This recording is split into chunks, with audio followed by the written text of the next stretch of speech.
Clown's face, you know that Zambia is here to shine a spotlight on bold creative minds that are turning passion into thriving businesses. Hi, my name is Carol and welcome to another exciting episode of Genprenuer.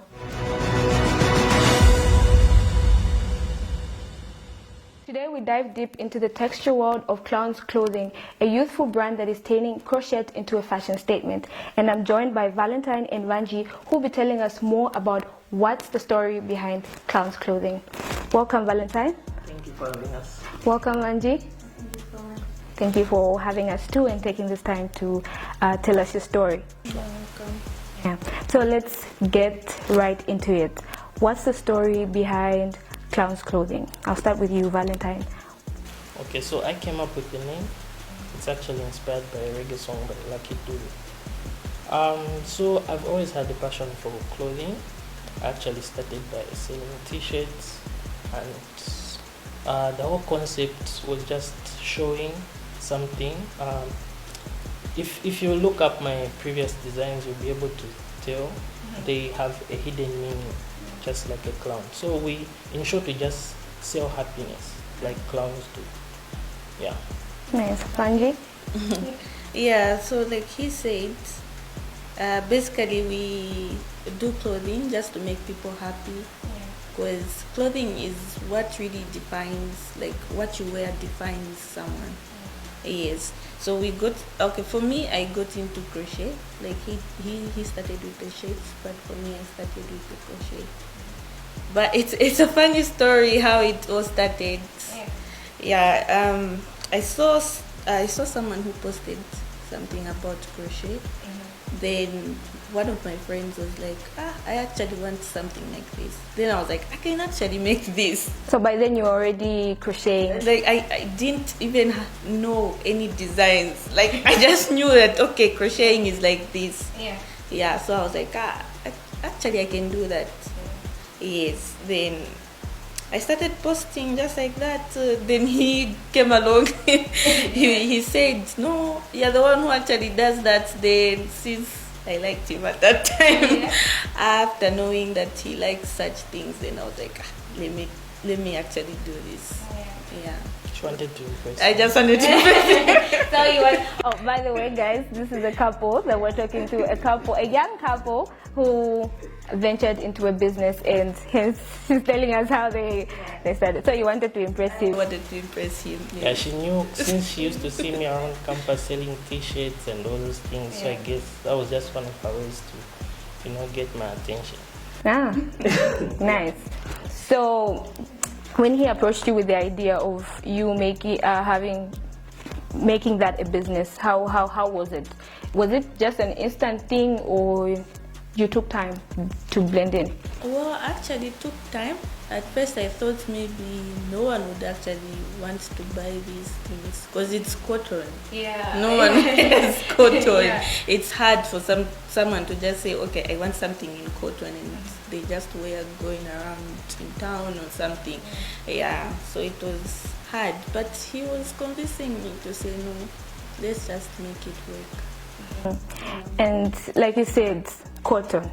And when you look at the fashion that we have now, the Gen Z type of fashion, when you talk about cotton and making outfits out of that, it's not something that everybody, obviously, by then. Now it's, getting known and surfacing, but by then not everybody would be so receptive with it.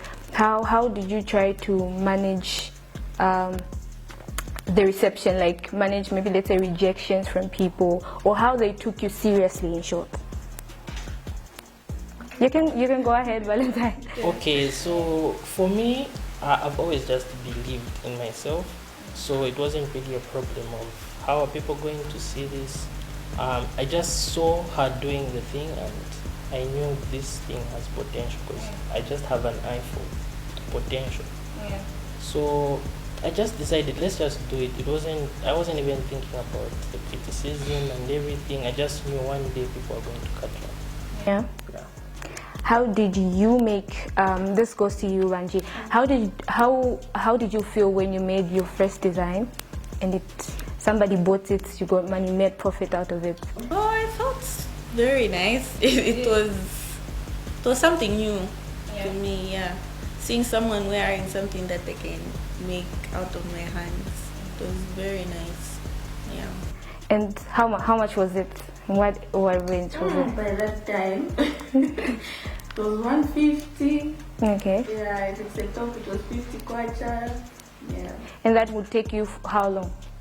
Like making it? It would take some time because I was still learning some designs and stitches. Okay. Yeah. And how long have you guys been in this business? And this goes to you, Valentine, because she's already established that she learned how to do the crocheting just to impress you. So did you also know how to do it when you met her, or was it something that you had to learn when you proposed the idea to her? I actually just had to learn from her. I actually just took this thing seriously this year. Oh. That's when I started crocheting. Yeah. It was okay. I was always the one just doing the creative direction of the brand, the editing of the videos, because I have a passion for like videography, photography, that type of thing, and I have some experience with that. So that was like my main thing. I just wanted to be the one directing her passion. That's the thing. But then after the business started booming, she needed more hands. Yeah. So she just forced me like, do this project, this thing needs to go. Yeah. Then I was just there trying until yeah. And how long have you guys been doing this? Since 2023.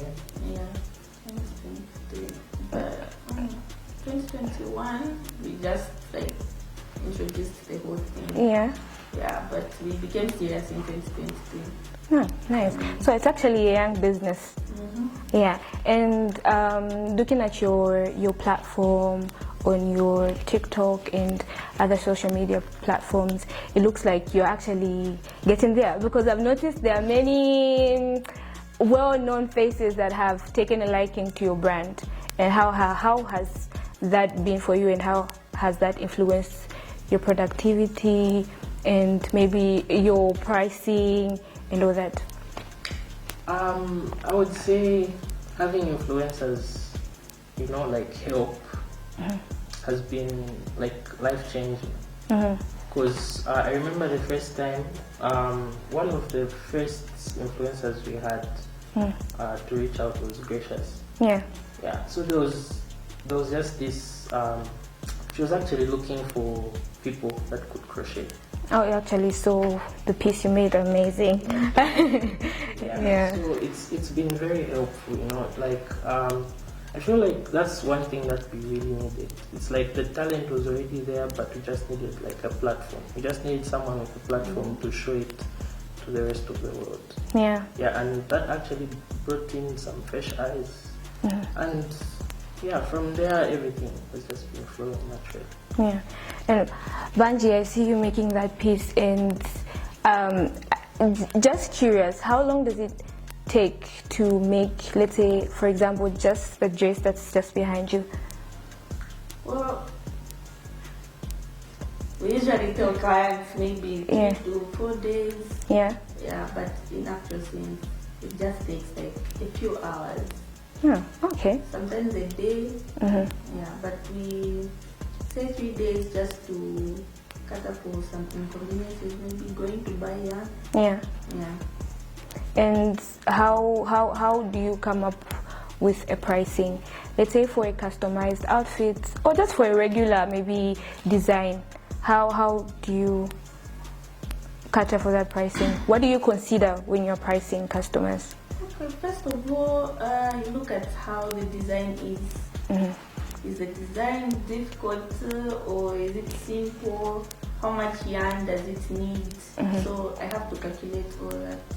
How much time would it take for me to make this thing? Then after that, then I can. Also the size, and the size of the client. Okay, but what's one thing that when you were starting your business you didn't really pay much attention to, and now that you got into the business you're like, oh, actually this is such a big thing that we were supposed to look out for here? You can go ahead, Valentine. I think the biggest thing is the type of yarn we used to use.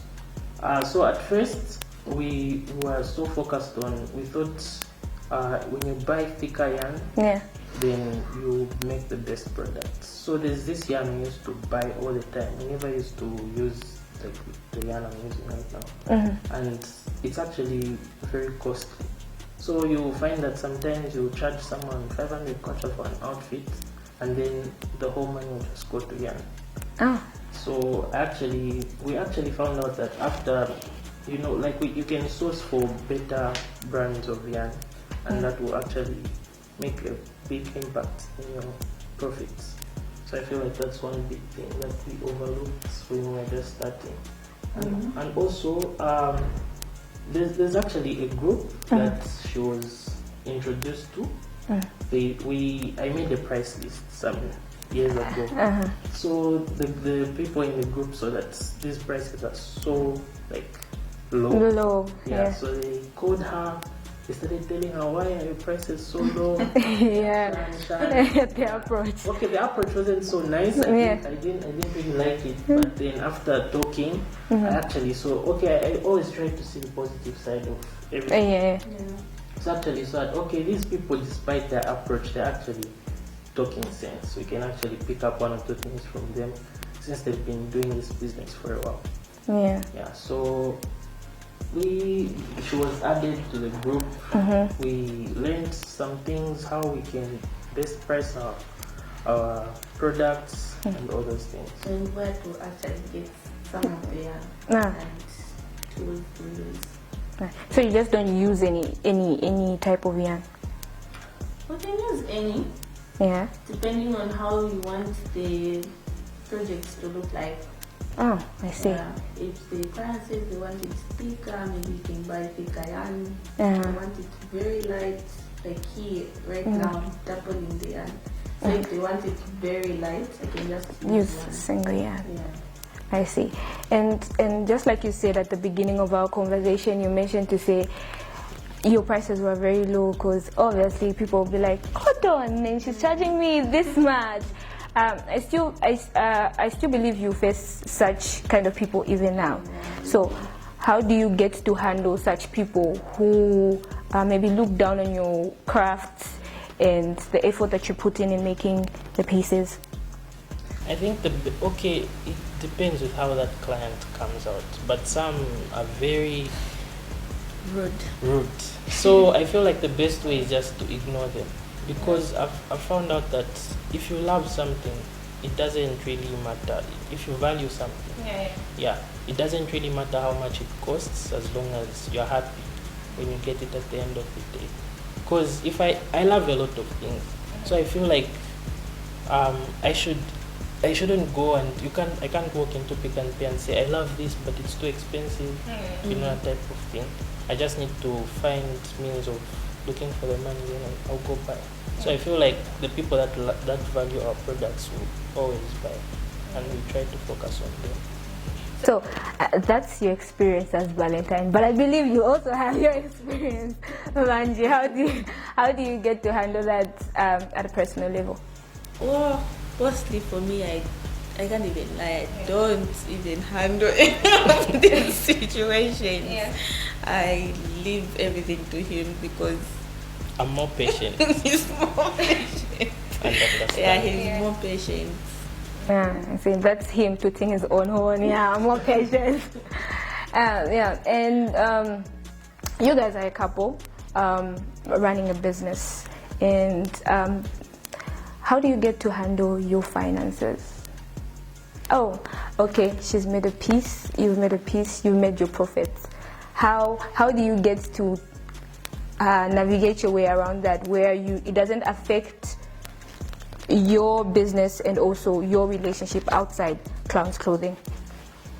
I feel I'm lucky because we got to know each other first before we started this business. Otherwise, it would have been a whole different story. And the good thing is that we have similar goals. So I don't really have a problem. Like whenever we make money, we have the same ideas and the same goals. So it's very easy. Just set plans. Like okay, let's get this. We need more equipment. We need to invest in this or that.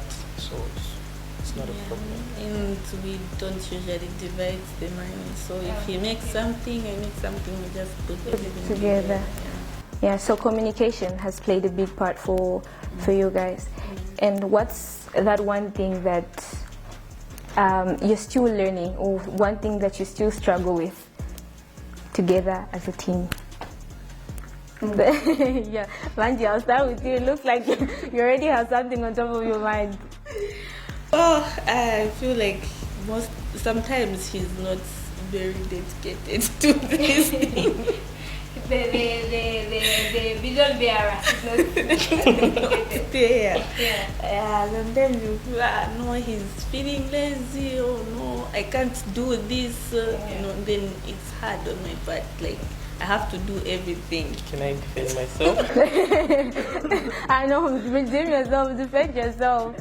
I feel like, okay, I don't know if she believes in me too much. Sometimes she'll just give me, like, she forgets I'm also learning. I just doing this year. Yeah. So she'll just give me a complicated outfit, like, do this thing, and she just expects me to do it, you know?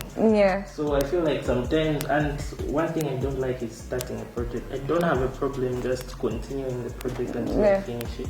So I feel like she just has high expectations of me. That's why she's saying I'm not committed. Yeah. Yeah, just scared. Scared of doing something wrong.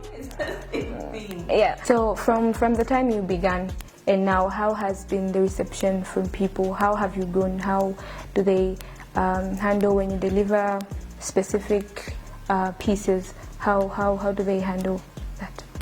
I feel right now business has been very overwhelming. Yeah. Because our business is growing every day, so we get more clients every single day.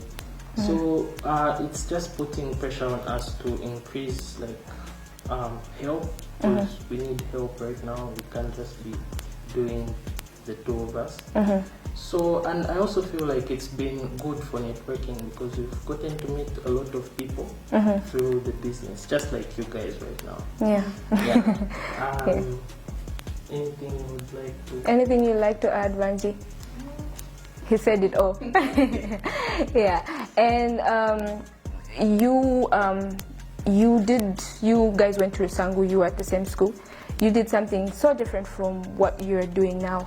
How has been the learning process been like? Like, how are you going to the process at a personal level, individually, Valentine? For me, the program I was doing in school, I don't know if it's safe to say this on camera, because if my father sees it, but like I said before, my passion has always been with media stuff. Yeah. So environmental health and media, totally different. Yeah. But then I like to consider myself as a creative. You know, I don't like being bound to, you know, one thing. Yeah, one thing. But I've learned to appreciate being at Rusangu. There's a lot to learn, and I feel like if I didn't go there and do the same course I did, there's a lot of things. I feel like maybe I wouldn't have met her. Yeah. And this whole thing wouldn't have been I think. here. Yeah. So I feel like everything happens for a reason, and let's just listen to our parents when they tell us go to school. Go to school, finish, like I'm done right now. And I actually see the importance of having a job. Yeah. Because in as much as we can do this, there's just something about knowing permanent arrangement. It's safe. Yeah. So, You, Banji, your experience, you are actually a trained nurse. Yeah. Well, the experience has been good for me. I've always loved fashion, so it hasn't been difficult for me to actually dive into this.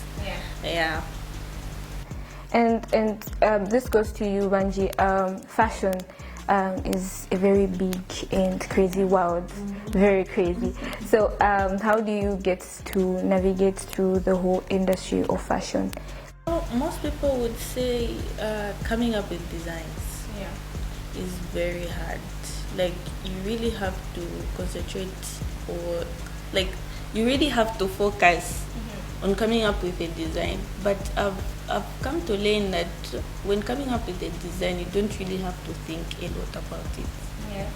Just look at some inspos. Just look at some inspiration that people have made before. Then you can just pick one from there and another, then try to mix it. Yeah. And then you make your own thing. Currently, who is your biggest inspiration in the fashion industry? I love Zara. Zara. Yeah, I love Zara. And she's been very helpful. Yeah, she has. In terms of giving us advice, you know, she's always checking up on us, seeing the do's and don'ts of this business, you know. I feel like it's very important because sometimes we do things and then we don't know how it's going to affect our business like long term. So I feel like, yeah, I need to appreciate her for always being there and guiding us because it's a whole new field for us. That's really nice, and it's really amazing that you've really pointed out somebody who is Zambian, because when I was asking you, I thought you'd say, you know, some other, but it's really nice that it's our own Zambian people that we're getting to inspire each other just like that. And about your business, yeah, where do you see it in, let's say, 2 years, 5 years? Is it something that is just for now, because it's sustaining you, or is it something that you would like to, you know, make it big and make it a thing?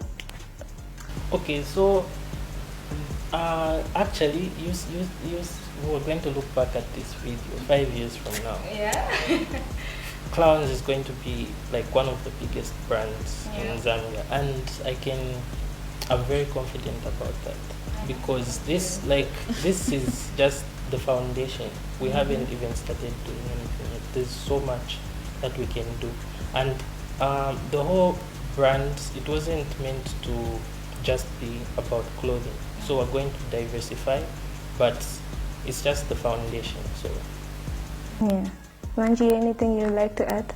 Oh no, you said much for me. And you trust that ZBT will be here to hold this special moment for you, and you will come and look on.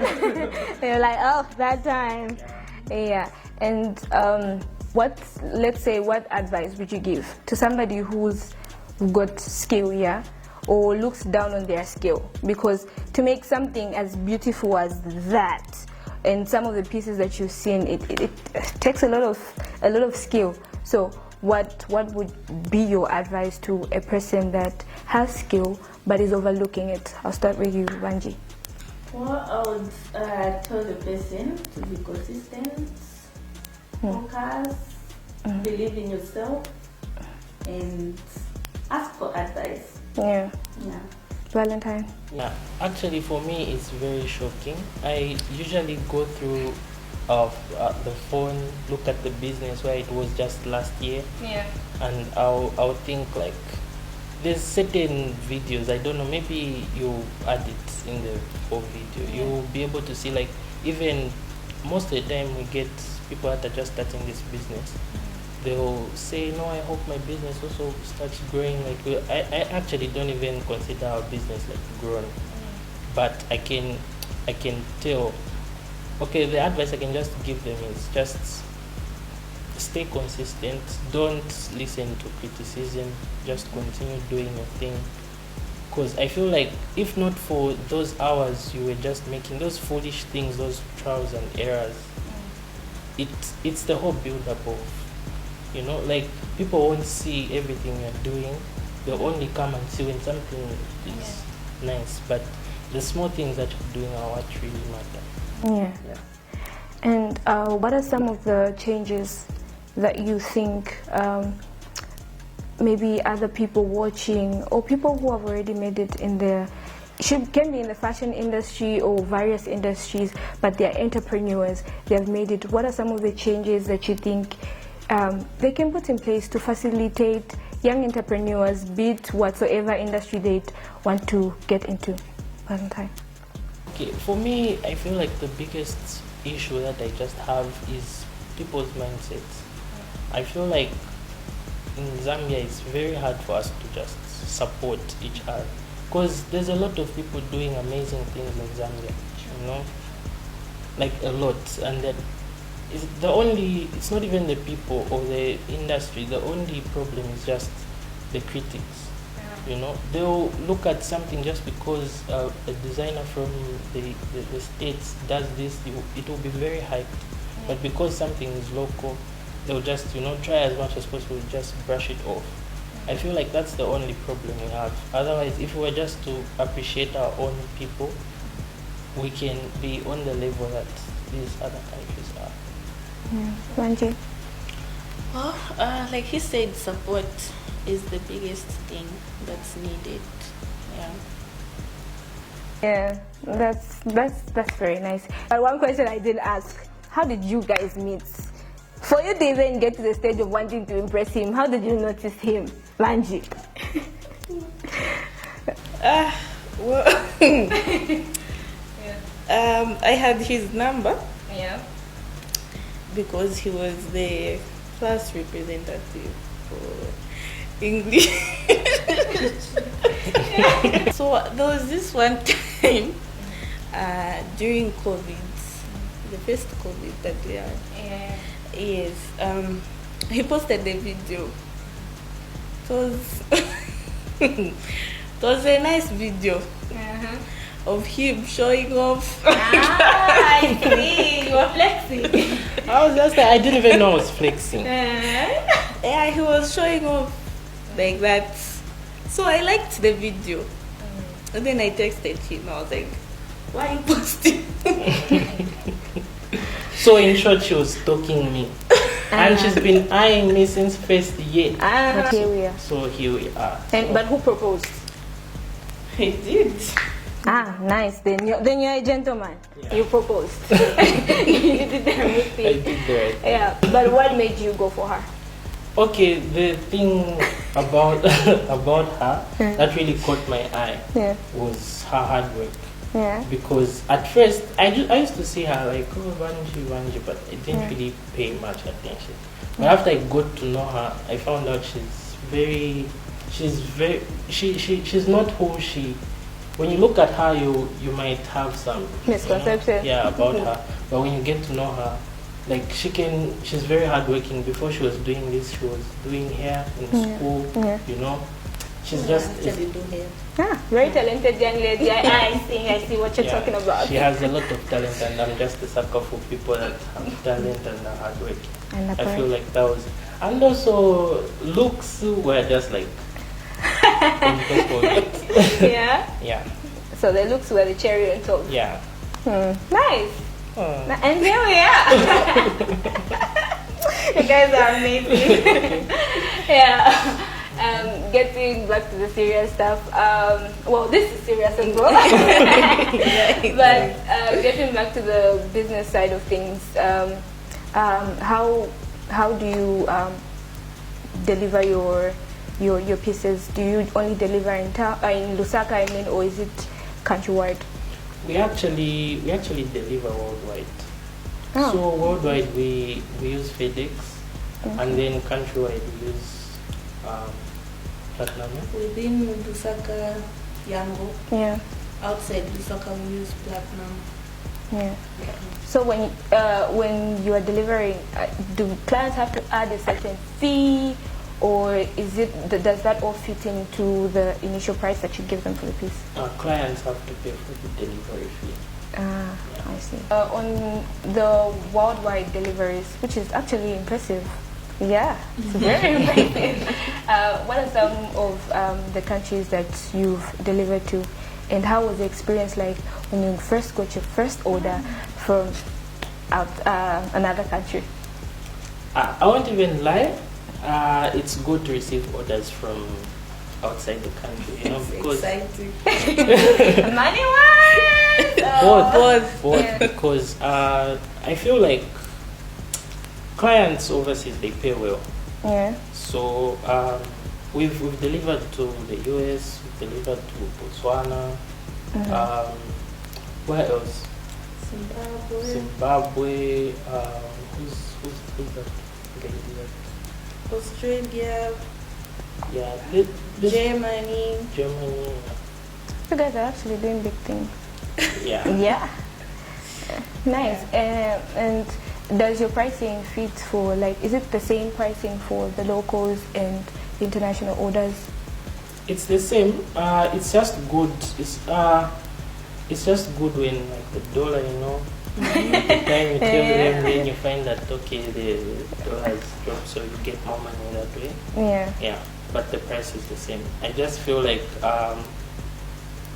like I said before, people overseas are more appreciative, so they tend to add tips when you do a great job. When they receive their thing, no, this thing was very nice, they get to send you something like that, but the prices are the same. Yeah. Zambians, let's learn to support our local brands. Tips. You're hearing. Yeah. You are a growing business, and from the time you began, well, from the time you took it seriously, in your words, how has been the revenue been like? How has it been like? Okay, so for safety reasons, I won't say numbers, but it's grown significantly. Yeah. Yeah, and what can I? Okay, it's grown. Yeah. That's all I can say, and it keeps growing. There's a big difference from the time we started. When we first started, I feel like from 1 to 10, we were getting 2. Yeah. But now I have 8. Yeah, that's a massive number. Yeah. And how can people reach you when they have orders, international, local? How can they reach you? You can just contact us on ClownsClothing on all platforms: TikTok, Instagram, Facebook. Though Facebook, it's very hard for people to reach out on Facebook. So I'm hoping maybe this will be helpful for Facebook. Yeah. Yeah. Any last views, anything that you would like to air out or highlight about the business or anything? Okay, so this was very nice. This was very helpful, and I'm actually glad that people like you, because there's a lot of things that we don't get to express, you know. And I'm actually doing an interview for the first time, so I feel like this is very helpful for entrepreneurs, and you know, we just get to say things that we wouldn't normally say. Yeah. If you are giving us like a platform. So I don't know, maybe I can even, you know, you guys should continue doing this thing, because I have a lot of friends that I feel like, you know, they would want to reach out. Yeah, they would want to do something like this. Okay, Banji, we've said it all. Well, thank you as well for having us and just sharing this. Thank you so much. This has been Genprenuer, brought to you by Zambian Business Times. If you would like to feature on the program or know somebody that would feature on the program, please do let us know through the number that's scrolling down on the screen. This has been Kara. Until next time, bye-bye.